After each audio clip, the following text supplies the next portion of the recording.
तब से हम बहुत ही जगह पे प्रदर्शन कर चुके हैं, लेकिन सरकार हमारी तरफ बिल्कुल ध्यान नहीं दे रही है। 8% महिलाएं ऐसी हैं जो कि बेरोजगार हो चुकी हैं और न किसी महकमे में जाकर अपने मतलब रोजी रोटी के लायक हैं, क्योंकि बहुत सारी महिलाओं का तो टाइम पूरा हो चुका है, जैसे ओवर एज हो चुकी हैं किसी भी क्षेत्र में किसी भी नौकरी के लिए। हम यहाँ बैठे रहे ताकि कहीं ना कहीं हम इसी के अंदर पक्के हो जाएंगे। और एक आज शिक्षक दिवस के ऊपर हम सरकार को ये दिखाना चाहते हैं कि एक तरफ तो सरकार पढ़े लिखे युवाओं को, बेरोजगार महिलाओं को ये कह के अपना मतलब बहुत ही मान सम्मान मनवा रही है कि हमने बहुत कुछ किया है, लेकिन हमारे लिए इस सरकार के अंदर कुछ नहीं हुआ। हम भी एक शिक्षक के तौर पे रह चुके हैं और आज घर बैठे बेरोजगार हैं, बिल्कुल हमें कुछ भी काम नहीं है। और हमारा सरकार से एक ही अनुरोध है कि हमें एडजस्ट करे, हमारी नौकरी में हमें पक्का करे और जितने भी मेरे भाई बहन बेरोजगार हैं उनको वापस से ज्वाइनिंग करें। ये काली पट्टी का उद्देश्य ये है कि सरकार की आंखें बिल्कुल बंद हो चुकी हैं और हम उनकी आंखों को खोलना चाहते हैं कि वो स्तर के ऊपर भी और राष्ट्रीय स्तर के ऊपर भी दोबारा से हम आंदोलन करेंगे।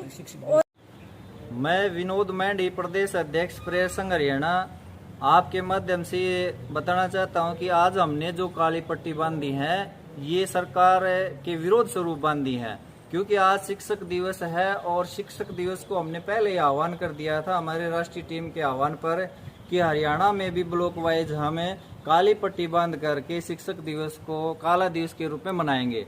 क्योंकि हमारे लिए शिक्षक दिवस का कोई महत्व ही नहीं बच जाता। ये हमारे शिक्षक साथी जो 5100 के लगभग, जिसमें 60% महिलाएं थी हरियाणा में और 5.5 लाख शिक्षा प्रेरक पूरे भारत में लगे हुए थे, जो 2009 से 12 तक इनकी नियुक्ति की गई थी। हरियाणा में भी 5100 शिक्षा प्रेरकों की अगस्त 2012 में नियुक्ति हुई।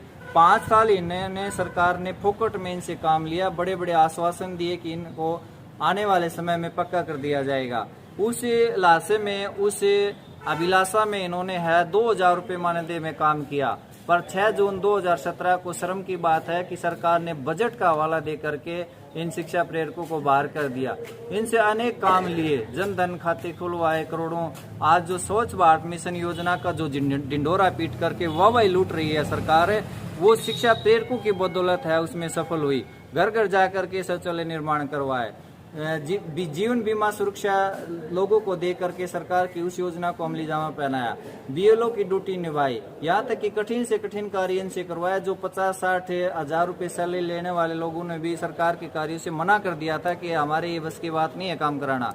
फिर भी 2000 रुपये मात्र मानदेय में इन शिक्षा प्रेरकों ने उस काम को किया। सरकार ने विश्व स्तर पर इन शिक्षा प्रेरकों की बदौलत वाहवाही लूटी। आपको बता दूं कि 2015-16 में 1.25 करोड़ के करीब एक साथ परीक्षा में बैठा करके शिक्षा प्रेरकों ने एक रिकॉर्ड कायम किया, जो चीन के 1 करोड़ के रिकॉर्ड से भी ऊपर था, जिसमें राष्ट्रीय स्तर पर ही नहीं अंतर्राष्ट्रीय स्तर पर सरकार की वाहवाही हुई। तो वो इन शिक्षा प्रेरकों की बदौलत ही हुआ।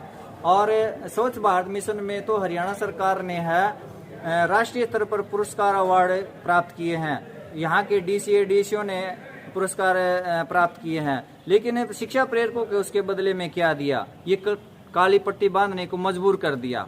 तो मैं सरकार से अंत में यही कहना चाहूंगा कि इन शिक्षा प्रेरकों को बहाल करें।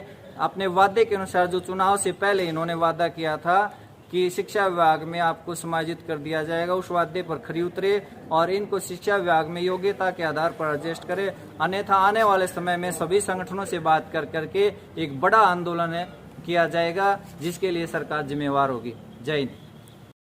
मैं चरखी दादरी शिक्षा प्रेरक संघ अध्यक्ष सुरेश शर्मा हड़ौदा आज शिक्षक दिवस को एक काला दिवस के रूप में मना रहे हैं, क्योंकि सरकार ने 2012 में हमें प्रेरक के पद पर रखा था और 5 साल हमसे बहुत ज़रूरी काम लेकर के हमें बेरोजगार कर दिया।